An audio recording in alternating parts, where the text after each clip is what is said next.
What is going on, guys? Josh Baldwin here from Mad Money Millennial. In this video, we are going to talk about 7 things that you need to know about Social Security benefits and its future. This includes those of you on Social Security, SSI, and disability benefits. This information changes on an almost daily basis, and it's my job to keep you informed with the latest updates. So make sure you watch every single video and watch all the way through so you don't miss out on the most current information. Chief Actuary Stephen Goss breaks down Social Security's financial problems and potential fixes, and why some popular perceptions of the program are dead wrong. It is a critical moment for Social Security, and a confusing one for the 65 million people currently receiving its benefits, and those who hope to join their ranks in the future. Lawmakers, think tank prognosticators, and cable news anchors are hotly debating whether Social Security is going bankrupt. The answer is no, but it does face a serious shortfall. Congress needs to overhaul the program if it wants to avoid substantial benefit cuts 12 years from now. The need to raise the federal government's debt ceiling this year, meanwhile, has turned up the heat on Social Security reform discussions, while also sparking fears that benefit payments could be disrupted later this year if the US were to default on its debts. At the center of this storm is Stephen Goss, Social Security's chief actuary. His office sizes up the program's future costs and income based on demographic and economic assumptions, calculating the potential impact of the myriad proposals that aim to overhaul Social Security. This year, Goss will mark 50 years at Social Security, and he has been chief actuary for nearly half that time. Goss has seen many Social Security reform ideas, as well as some debt ceiling crises, come and go. And he has long urged Congress to move sooner rather than later to bolster the program's financial position, while studiously avoiding endorsement of any particular fix. MarketWatch spoke with Goss about Social Security's current challenges, what he sees ahead, and what has kept him on the job for the past half-century. While administrations change, dealing with people who have different perspectives but are all working towards doing the best for the American people is exciting. Excitement may be the last thing workers and retirees want from Social Security, but is the chief actuary frantic about the program's future? Far from it. Here are 7 key takeaways from our conversation with Goss. Number 1 is no, Social Security is not going broke.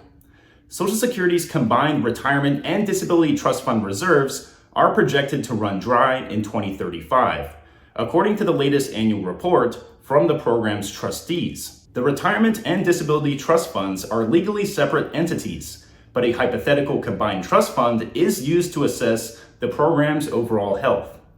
The trust fund reserves represent the difference between the program's income and cost, accumulated over time.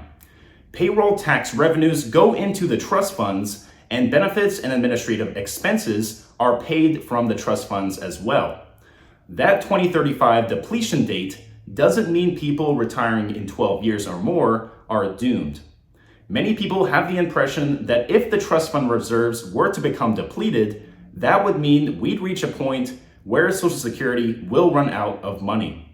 What we really try to emphasize is that is simply not the case. Even if the reserves are used up, we'd still have daily money coming in from the Treasury, from payroll taxes that people are paying, which would be sufficient enough to pay 80% of full scheduled benefits. The projected trust fund depletion date is really just to show what we need action by that time. And in the history of the program, Congress has always stepped up to avert reserve depletion, most recently in 1995 and 2015, when the Disability Trust Fund was on the brink of evaporating. Number 2, kicking the can down the road is costly. For years, Goss has urged lawmakers to step on the gas with Social Security's reforms, laying out a simple menu of options. As he put it in congressional testimony last June, by 2035, the Congress will need to reduce scheduled benefits by about 25%, increase scheduled revenue by about 33%, or make some combination of these changes. Those choices may sound painful, but if you enact changes a good bit before we have the necessity to do so, you have more options of what you can do and phase them in more gradually. And even best yet, you can give people advance warning of what kinds of changes they'll be facing. A classic example is a 1983 Social Security reform that raised the normal retirement age from 65 to 67. That change began taking effect 17 years later for people who turned 62 in the year 2000 and was fully phased in just last year for people turning 62 in 2022 and later. Number 3, reasonable people disagree about how soon the program's reserves could run dry. A Congressional Budget Office report released in December projected that the combined Social Security Trust Fund reserves would run out in 2033, 2 years earlier than the date in which the Social Security's trustees report had said. CBO's assumptions have typically been more conservative than the Social Security's trustees, in part because CBO has been assuming faster declines in mortality and higher rates of disability benefit applications. Those two factors would mean higher costs for the program and deplete the trust fund sooner. But in fact, death rates increased during the pandemic, and even prior to that, mortality has not been declining as fast as some at CBO had imagined. Disability applications and benefit receipts have also fallen below expectations even during the pandemic.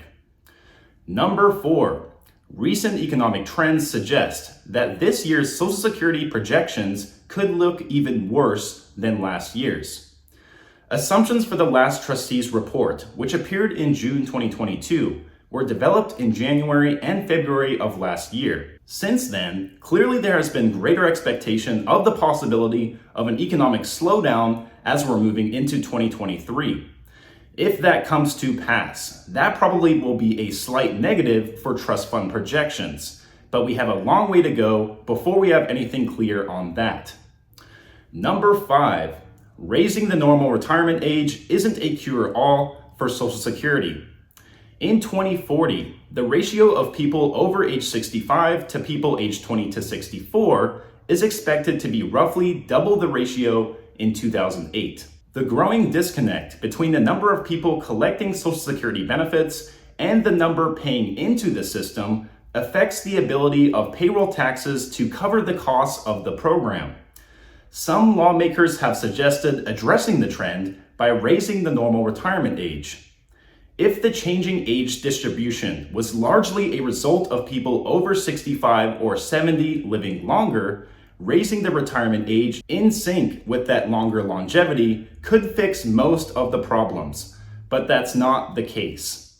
The main cause has been a drop in birth rates after 1965, and not people living longer.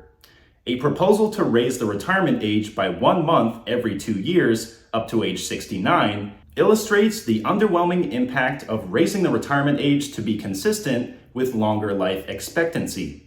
That would maintain the ratio of life expectancy at the normal retirement age to the number of potential years of work from age 20 through normal retirement age, which is critical for the financing of Social Security. But it would reduce the program's long-term shortfall by only 18%. Number 6, raising or eliminating the cap on earnings subject to payroll taxes could make a big difference, depending on how it's implemented. A growing concentration of earnings among the highest earners is chipping away at the Social Security's health. Only earnings up to a certain cap, $160,200 for 2023, are subject to the payroll taxes that finance Social Security, and only earnings below that threshold are used to determine benefits. The taxable cap is adjusted based on average wage growth in the economy. But today, roughly 18% of total earnings in jobs covered by Social Security exceed that taxable cap, up from 9% 40 years ago, while the percentage of workers with earnings above that cap has remained relatively steady at about 6%. Various proposals have suggested raising the taxable threshold so that about 90% of earnings would again be subject to payroll taxes. Depending on whether those additional earnings are included when determining benefit levels, that change could reduce Social Security's long-term shortfall by about 20% to 31%. If the cap were eliminated altogether, without any benefit credit for the excess earnings, that change alone would eliminate about 3/4 of the shortfall and extend the reserve depletion date out to 2067. And last but not least, we have lucky number 7. Will Social Security's annual inflation adjustments keep up with the actual cost of living? Guess what? It's all in the index. Social Security's cost of living adjustments have been critical for many beneficiaries in the past couple of years, as a 5.9% benefit bump for 2022 and 8.7% increase for 2023 helped retirees keep up with soaring inflation. Currently, those adjustments are based on the CPIW, which reflects prices paid by urban wage earners and clerical workers. And there's an ongoing debate about whether that index best reflects inflation's impact on retirees. All right, my Mad Money minions, I hope you found this video helpful. If you did, please leave a like, comment down below any information that you might have about your own Social Security benefits, and maybe you can help someone else out. And of course, hit that subscribe button and notification bell right next to it. Hitting that bell will make sure you get notified exactly when my videos are coming out and not a week or two later. If you're interested in investing, you can now get your 1 free stock by clicking the link in the description. All right, guys, stay safe, stay hustling, stay warm, and I will talk to you all again soon.